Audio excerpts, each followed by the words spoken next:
verão, e aqui, como a luz do sol incide menos, no hemisfério norte é inverno.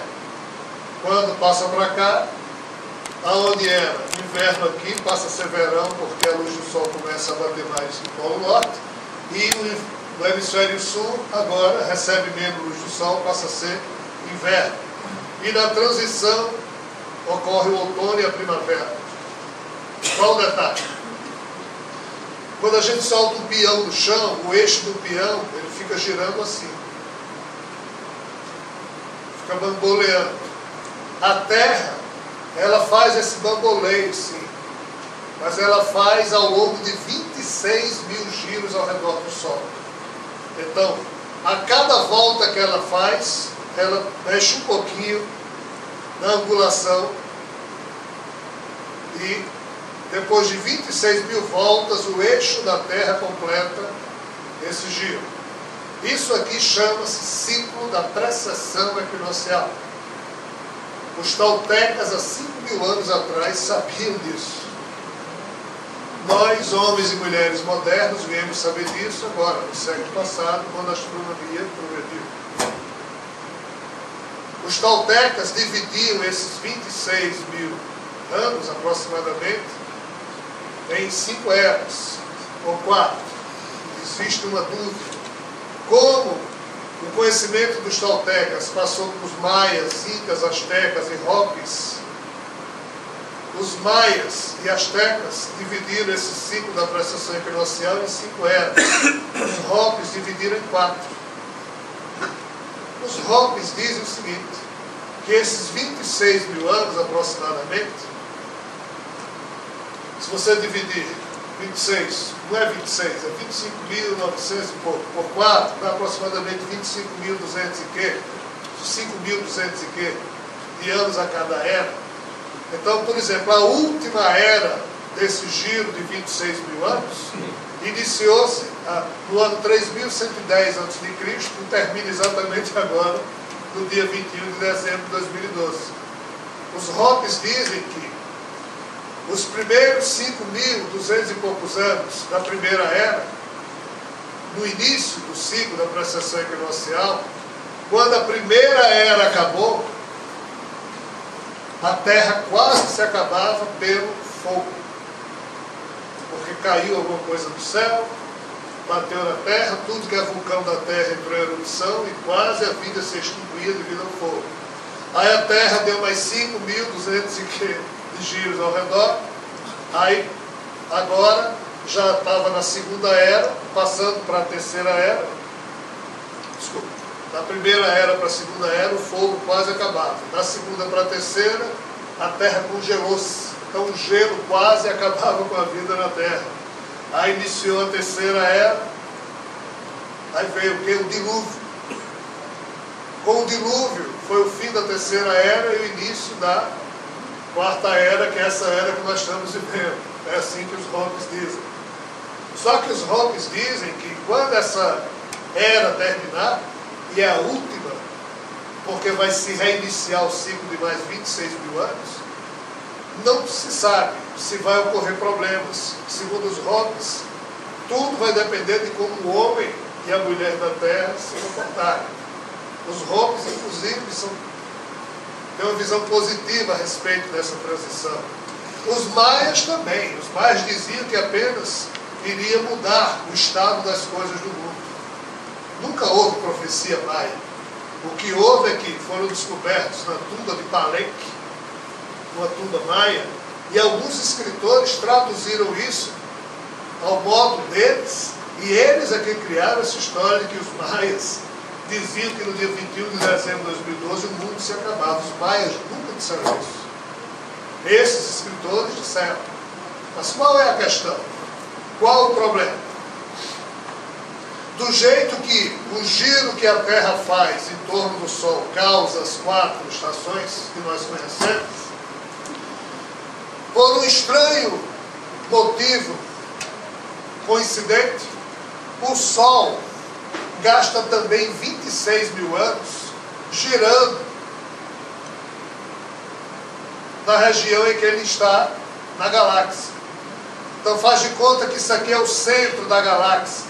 que tem a maior quantidade de estrelas reunidas. Então, por isso que quem vê uma gravura da nossa galáxia, o centro da galáxia é bem luminoso, e na medida em que os braços da galáxia se afastam, essa luminosidade vai diminuindo.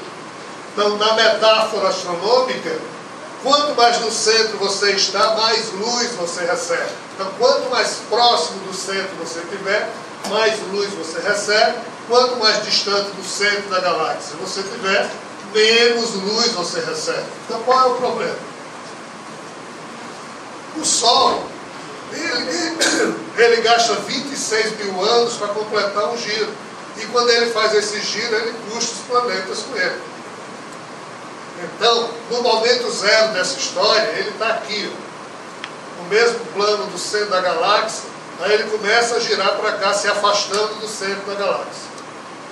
Aí ele passa 13 mil anos se afastando.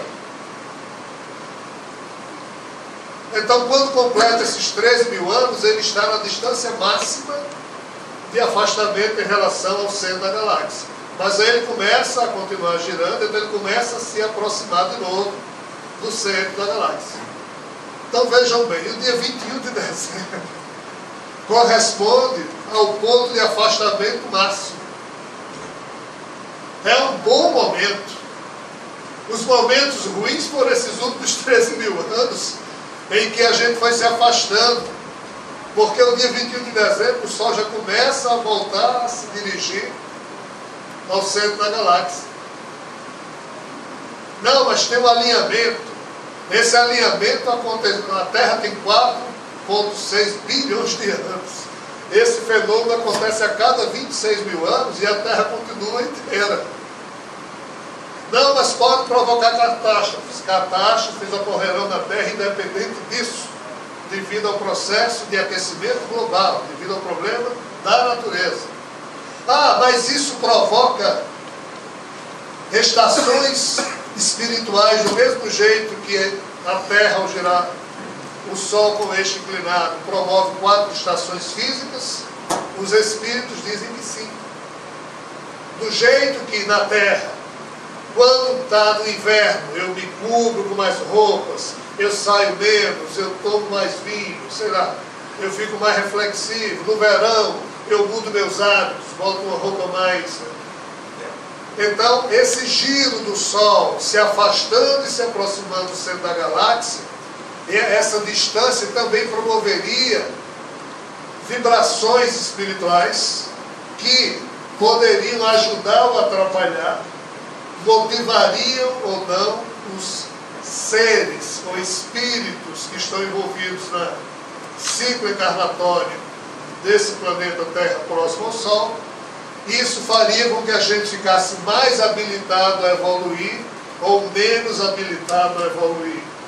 Os hindus chamam de Kali Yuga, essa última idade, como sendo a mais complicada, exatamente devido a esse clima espiritual que esse afastamento promove. Mas o que tem o mundo espiritual a ver com isso? Nada. O mundo espiritual superior é pré-existente, mas as esferas espirituais primárias, que são meio que agregadas ao que se passa na Terra, onde espíritos necessitados estão ali agrupados, eles recebem as influências das nossas mentes e uma certa dose de influência na criação de Javé. Então isso pesa para eles, como isso também poderá ajudá-los. Concluindo, não é à toa que desde 1989 o exílio, para quem não vai mais encarnar aqui na Terra, já começou. Desde 1989, quem chega na espiritualidade, quando desencarna, já tem lá uma comissão, claro que eu estou brincando, tá? Mas a notícia é verdadeira. Uma comissão esperando o espírito que desencarnou. Aí diz, a gente pode colocar esse termômetro aqui para ver a quantidade de energia amorosa que você acumulou nas últimas 60 mil encarnações na Terra. Não, mas é necessário, é necessário. Aí bota lá o termômetro, aí a marca de mercúrio nem se move. Diz, cara, você não acumulou nada. Como é que você quer encarnar na Terra no mundo regenerado? Não vai dar. Você já perdeu todas as oportunidades. Então, muitos dos nossos irmãos e irmãs, que após terem tido as mesmas oportunidades encarnatórias de todos, já não mais estão se preparando para nascer nesse mundo, já estão saindo em comboios espirituais ou mesmo comboios físicos, mas não é bom falar disso, para onde eles vão ser exilados. Isso tudo é devido exatamente a essa época, a influência que esse afastamento maior do centro da galáxia facilita para que certos níveis da espiritualidade primária, quase material como a Terra, possam dali, os trabalhadores espirituais possam atuar ali. Isso tem a ver, sim.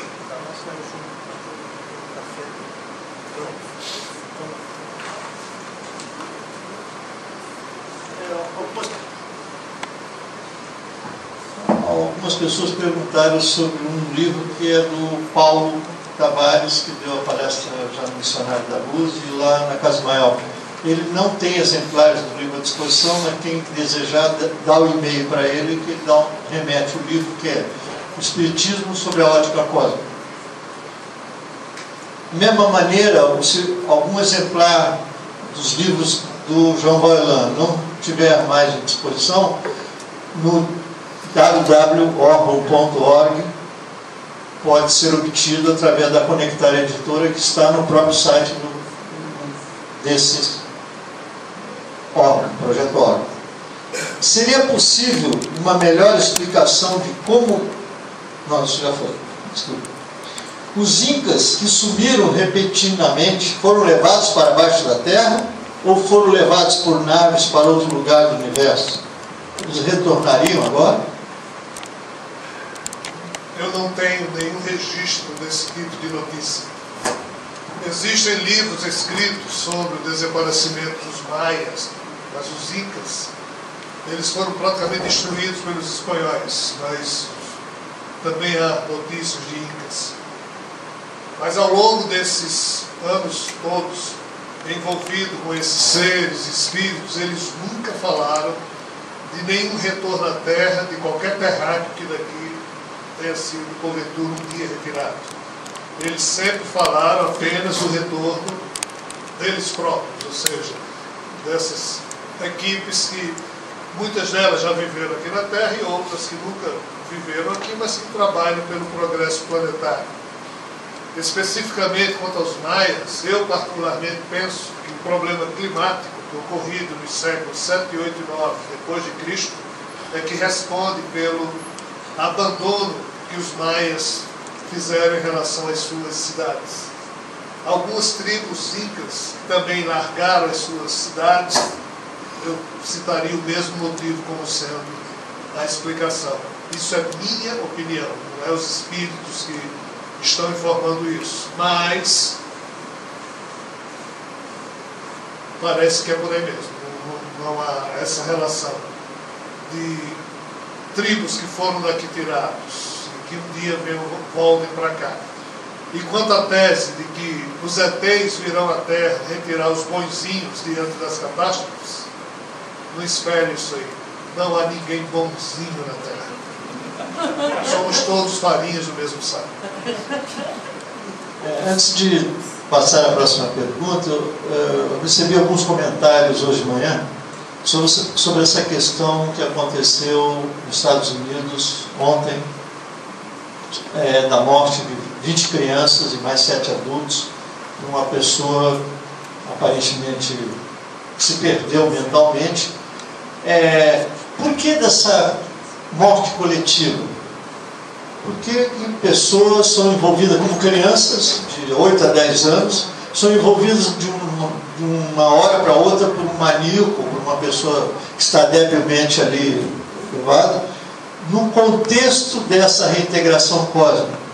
A oportunidade que esses espíritos de 8 a 10 anos tiveram no seu crescimento e o porquê de serem colocados naquele momento, naquela escola, para que aquele fato acontecesse e fosse levado.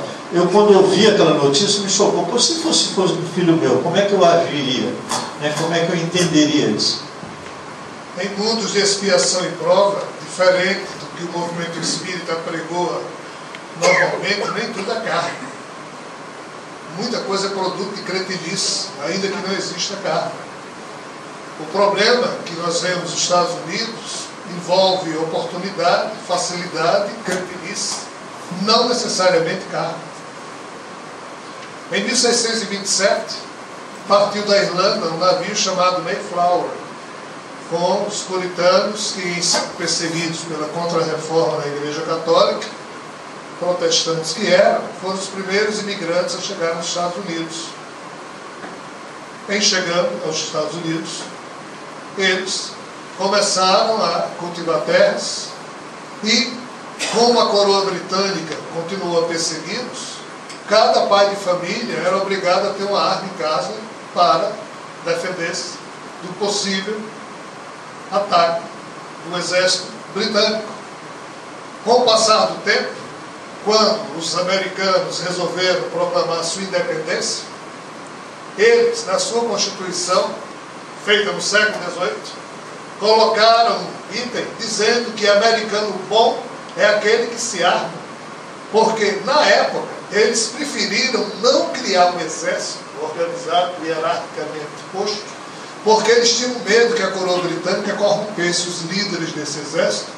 Então, os pais da nação americana, e aqui falam de Thomas Jefferson, de John Adams e outros tantos, George Washington, preferiram que cada americano permanecesse armado, pois se fossem invadidos, eles, os próprios mandatários norte-americanos, formariam um exército, e por isso esse hábito de toda a família se armar foi introduzido na cultura americana, mas no final do século XVIII.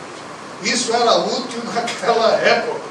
Hoje em dia é cretinice pura.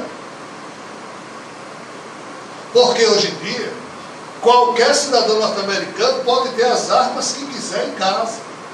Aí você associa isso aos filmes violentos que são postos na TV, você associa isso à nossa doença, do DNA da nossa espécie. Que doença é essa? É algo muito simples, mas que a gente não percebe. Deu uma entrevista a uma emissora de televisão assim: Rogério, como vai sua vida? Ah, vai bem, está tudo em paz. Ah, você? Ah, está tudo tranquilo. Ah, a vida está boa. Quem é que vai assistir uma porcaria de entrevista dessa? Todo mundo pega no sono. Por isso que a imprensa não coloca entrevistas assim. Agora, se eu matar alguém com 17 facadas, pisar no pescoço dela, cuspir e dar entrevista, todo mundo vai assistir a entrevista. Por quê? Porque isso dá audiência. Ninguém pega no sono, a gente está lá. Nós somos vampiros e não sabemos. Nós, enquanto homo consumos, viramos vampiros, pois que a audiência que dá dinheiro é a que tem sangue. Se não tiver sangue, a gente não assiste, então a TV não coloca. Entrevista séria é para público requintado e altas horas da madrugada, só poucos assistem. Filme de arte. Quem mais assiste filme de arte? Ninguém assiste porque é lento, tem muito diálogo, fica chato, a gente pega no sono. Agora bote Rambo para dar 40 tiros em um segundo, matando 100 pessoas. A gente está lá assistindo. Isso é doença do DNA da gente. E a mídia coloca o que a gente quer ver. E os Estados Unidos é o campeão desse processo. E o pior, a doença já chegou na infância. Quem dos nossos filhos, netos ou sobrinhos pequenos quer ver um desenho animado muito lento? Isso aqui deu um porre, pai. Tira isso aqui. Agora bote Tom perseguindo Jerry, dando pancada, aí eles veem. Isso é doença do nosso DNA. Então, associando a essa facilidade de armas em casa, que o filho desde criança vê o pai mexendo em arma, armando arma, limpando arma, dando tiro. Opa. Aí ele olha para a TV, é violência, é violência. Se ele crescer de forma desestruturada, que tipo de cretinice um ser humano desse vai fazer? Aquilo que ele passou a vida inteira sendo alimentado pelo pai, pela TV. Se ele for desequilibrado, ele vai exteriorizar a loucura dele? Como? Jogando pedra? Não, atirando. Isso é karma. Cretinice pura. Não, mas as crianças que estavam reunidas lá, não é karma, é doloroso, mas não é produto da nossa cretinice. Nem todo desencarne coletivo é karma, é acidente de percurso. Infelizmente é um insucesso da nossa pouca capacidade que temos em homenagear a vida com atitudes belas. A população norte-americana vota pela permanência da lei que permite ter armas em casa. Enquanto assim for, e enquanto houver desequilíbrio, vai aparecer um desequilibrado sempre para fazer besteira. Até porque isso aparece na mídia. E se nós formos ver os caras o cara que matou John Lennon, o cara que na Noruega matou não sei quantos, se a gente for ver o que essa turma diz, eles falam as mesmas besteiras, ou seja, totalmente desconectados de qualquer senso lógico de realidade amorosa, terna. Por quê? Porque foram figuras altamente maltratadas pela vida que tiveram. Enquanto a Terra for um palco de horrores, porque nós transformamos isso num palco de horrores, veremos outros tantos horrores acontecendo. Nem todo horror é karma, é cretinice mesmo. Infelizmente. Nossa última pergunta, e tem que ter cuidado, senão eu sei que você vai dar outra palestra aqui hoje. Você poderia falar sobre a árvore espiritual da vida? Eu já vi uma pergunta dessa na Rádio Boa Nova, onde você respondeu, e também numa palestra lá na Casa da Esperança, gerou uma palestra essa resposta. E eu, como acredito que a maioria das pessoas estão pensando já em retornar aos seus lares,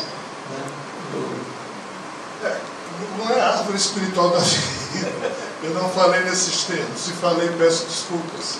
Mas não foi sobre isso que eu me referi. O que eu me referi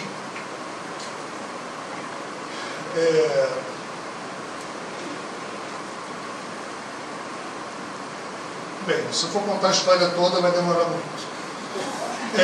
Uma das figuras um dos espíritos que teria na época de Jesus nascido como sua irmã, a história dela não passou à posteridade, mas ela teria casado com alguém da Síria, tinha ido embora, e quando soube que seu irmão havia sido crucificado, aí ela voltou para a Palestina para tentar entender o que é que tinha havido com seu irmão Jesus, ela e o marido. E são histórias que é contada na espiritualidade, está aí registrado em canto nenhum. E a irmã de Jesus, essa senhora, ela, quando se encontrou com a mãe e com os irmãos, ela começou a perguntar quem tinham sido as pessoas com as quais o irmão dela, Jesus, tinha convivido nos seus últimos tempos, porque ela queria conversar com essas pessoas, ela queria entender o que é que o irmão dela havia feito, ou deixado de fazer. Ela não aceitava muito bem essa tendência de Jesus, a profecia, a fazer o que ele fez. E nessa história toda, em algum momento, ela procura o centurião que havia comandado a crucificação de Jesus. O sargento que estava lá no dia, que teve o azar de ser o cara que teve que comandar a crucificação de Jesus, porque ela queria escutar desse centurião como tinham sido os últimos momentos do irmão dela. E o interessante é que ela procurou esse centurião. O fato é que quando ela desencarna, ela o faz e se sente envergonhada de, mesmo tendo sido uma das irmãs de Jesus, não ter, enquanto irmã dele, o apoiado, ou dado força, ou sei lá o que. Ela, quando desencarna, ela se sente incomodada e ela, nas suas reflexões, desenvolveu um método, só a física quântica nos ajudaria a explicar, através de colapsos quânticos, em que ela, do jeito que a gente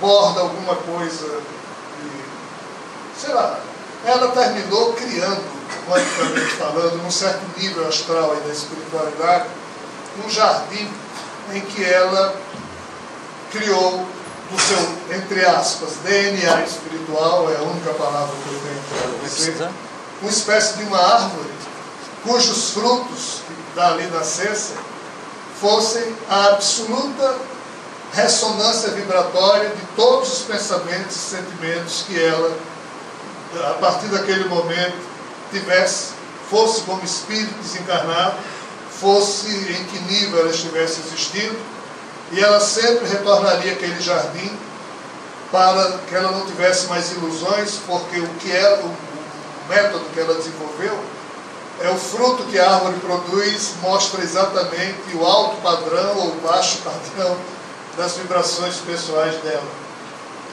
E ela fez isso como uma espécie de desafio que ela se autoimpôs, porque ela não se suportava mais. É mais ou menos o que Theo estava brincando aqui, dizendo, nas últimas encarnações, sempre errar, e ela teve a oportunidade de viver perto de um ser muito especial e não teria feito um bom uso daquilo, então ela criou isso aí. E alguns amigos espirituais dela começaram, para apoiá-la, a também pedir para que ela criasse árvores, porque ela que desenvolveu essa técnica, com o DNA espiritual deles, pois que... Tem um detalhe, tá, pessoal? Aqui na Terra, por mais que eu erre, por mais que eu seja um homem falso, eu posso mentir para vocês e tentar enganar vocês durante algum tempo, ou muito tempo, desde que eu ponha um sorriso na face e minta.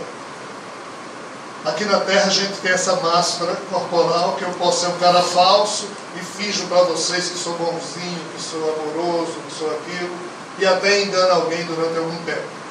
Mas qual o problema? Na hora que a gente morre, entre aspas, na hora que esse corpo morre, o nosso espírito perde a máscara e não tem mais fingimento. Se ele é falso, na espiritualidade, todo mundo vai olhar para ele e dizer, cara, você está mal, aí não tem como disfarçar. Na espiritualidade, é o mundo real, não há disfarces. Aqui tem que ter, senão nem existiria namoro, nunca noivado, casamento nem pensar, constituição de família, nunca. Porque Tomé olharia para Bebé e dizia, você de novo? Nunca. Então assim, é bom a gente ter as máscaras para se esquecer do passado, para retomar as oportunidades de crescimento amoroso que a gente, solitária, mas conjuntamente, somos obrigados a fazer. Então essa irmã de Jesus, ela fez algo mais na espiritualidade. Ela resolveu expor a si mesma, tá? Num nível espiritual em que isso não é preciso, pois o padrão espiritual dela já não precisaria disso, pois que nesse nível todos são muito educados e ninguém olha a incompletude de ninguém, ainda que ela exista. Aí ela jogou nesse nível e com isso ela convidou os outros, apesar de que ela não convidou ninguém, mas a atitude dela terminou sendo um aspecto de convite a que outros que também estejam naquele nível ousassem fazer o mesmo, né? E foi essa história que ela me foi contada e foi pedido para escrever um livro sobre toda essa história e o que está acontecendo lá, mas eu nunca escrevi. Aí ali, o editor está saindo agora, mês que vem sai um livro chamado Favor Divino. É o livro mais doido que eu já escrevi. Ele é fininho, mas é problemático. Tudo que eu escrevi até hoje é o mais problemático. Aí está saindo agora também, o que é, meu Deus, daqui uns 2 meses, o outro lado da Rebelião de Lúcifer, Iari é o editor desse livro. Iari estava conversando comigo sobre, porque Iari estava muito preocupado com o infarto que meu corpo teve em dezembro do ano passado. Meu corpo teve 2 paradas cardíacas. Eu já estava tomando sorvete no purgatório quando me trouxeram de volta. Aí ela disse, mas Rogério, você tem um monte de livros que ainda não escreveu e talvez seu corpo não resista muito tempo. Eu digo, talvez não vai resistir mesmo. Eu disse, o que é que você vai fazer com esses livros todos? Eu digo, nada, não vou fazer nada, acabou-se. O que der para publicar, vai, o que não der. Disse, não, mas pelo menos conta algumas histórias dessas, que aí eu pego a sua palestra e tento escrever, pelo menos fico registro. Então eu contei essa história a pedido de Ari, nessa palestra que você estava lá.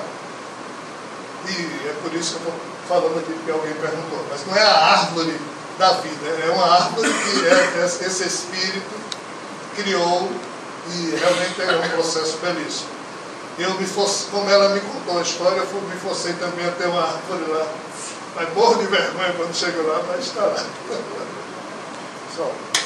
Obrigado.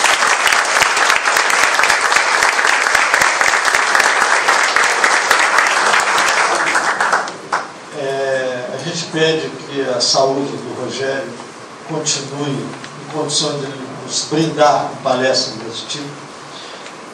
No programa Projeto Órgão, existem situações em que ele é entrevistado pela Rádio Boa Nova, lá em São Paulo, às vezes por telefone, né, Rogério? Todo domingo às 21 horas, continua nesse horário? Amanhã então vai ter na Rádio Boa Nova, o último do ano, né? Às vezes os programas repetem palestras anteriores, mas a Rádio Boa Nova, quem consegue pegar lá em Volta Redonda, pega, né, Cassio? Pega na internet, né? Tá. Mas também mais perto do canal do Boa, a pessoa fala assim. Bom, independente disso, pessoal, nós temos intenções de futuramente, ou através da Ilha do Futuro, ou através do Missionários da Luz, continuar convidando o nosso amigo Rogério para nos brindar com o conhecimento que ele tem, que vocês podem ver que é bastante avançado em termos de até da parte física do planeta, né? E que possa continuar escrevendo os livros para que a gente leia. Eu sei que esses livros não são livros best-seller como é os livros do nosso escritor brasileiro, que foi para a Suíça, ficou tão rico que foi parar na Suíça. Os livros do Rogério, normalmente, por serem muito profundos, de bastante dificuldade de ser assimilado pela população, não se tornam livros que trazem financeiramente lucro para ele. Então, simplesmente é uma missão que ele está cumprindo. Ele sabe disso, foi avisado disso várias vezes, que é uma missão, mas é uma maneira da gente receber esses conhecimentos através do que foram escritos por ele e os mentores ditaram. Mesmo com as imperfeições, Rogério, que você disse que coloca, vale a pena, sempre valeu a pena eu releio. Então estão aí alguns exemplares, e quem quiser pode se ligar através do Projeto Órgão, pedindo para conectar a editora, que é lá em Natal agora, remeter. Eu já pedi várias vezes 10, 20 exemplares, vem em uma semana, estão na minha casa por um valor até bastante pequeno, porque vem por aquele processo do PAC agora, né, do Correio, que permite a gente receber os livros. Então a gente agradece mais uma vez a presença de todos, ao grupo PECRI, Projeto de Expansão da Consciência de Resende Itatiaia, que me deu suporte, né, para trazer o Rogério dessa vez, e em outras oportunidades o meu amigo Paulo Tavares. A gente pede, agradece a eles, todos aqueles que colaboraram, ao Nilda e Eduardo com o hotel, permitindo que nós recebêssemos aqui o Rogério, e que a gente possa repetir em 2013, 2014, que a saúde dele permita fazer isso, com outras oportunidades, trazendo para nos brindar com seus conhecimentos. Obrigado, Rogério, obrigado a todos que estiveram presentes, e que a gente possa se encontrar mais vezes. A qualquer coisa eu aviso através do e-mail que vocês deixarem comigo. Obrigado a todos.